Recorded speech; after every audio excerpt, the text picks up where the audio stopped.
Avdiivka. The graveyard of the Russian troops is getting fuller and wider.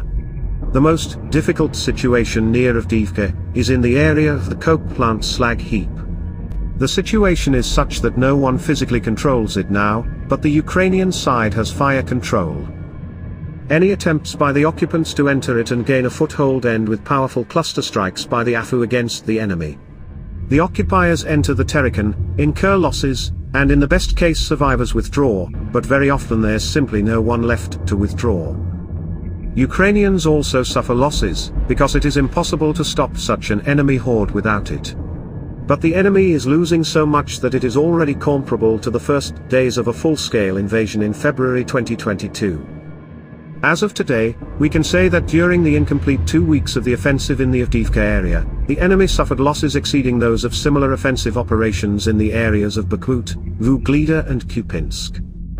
At the same time, the Russian command, despite the resources and losses used, failed to achieve the basic combat objectives they tried to achieve on October 10th. Let me remind you that it was on this day the first echelon in the offensive had the following objectives. Seize control over Avdiivka slag heap, failed, cut the railroad in the northern sector and reach the right flank, failed, capture the village of Stepov and take control of the 0542 highway from the northeastern sector, failed, in the southwestern sector, go through Vodian to the village of Tonk and capture it, failed, establish fire control over 0542 from the southwest, failed. The second echelon in the offensive was to consolidate the achieved results and deploy the offensive, which was to finally encircle Avdiivka with the physical cutting of the 0542 highway. As of October 23rd, none of the original objectives have been accomplished, and those advances noted in the southern and northern sectors, at this stage do not pose a critical threat to the Ukrainian Liberation Forces' retention of the defense lines around Avdiivka. However, despite the catastrophic losses of the enemy, they are not going to stop or take a conditional operational pause, which is the biggest problem for the defenders of Avdiivka. And this is vividly evidenced by the fact that the enemy command is pulling everything it can to Avdiivka from the entire combat zone.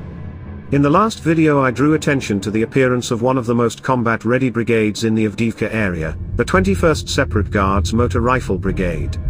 In addition, it is considered to transfer other units of the 2nd Guards Combined Army to Avdiivka, thereby draining her of blood in its area of responsibility, which is called, without a fight. The success of the attack on Lyman Kupiansk axis is not important and is sacrificed for Avdiivka. But that is not all. It is obvious that territorial troops from the Luhansk bridgehead will be pulled under Avdiivka, and they will fulfill a very prosaic role, meat of the first wave. Avdiivka is turning into one of the biggest graveyards for Russian units. Both personnel and equipment. In pursuit of a very quick result, the Russian command is exsanguinating and exhausting those areas where the already thin lines are already thinner than it seems at first glance. And there is still no result. The trends are very ambiguous.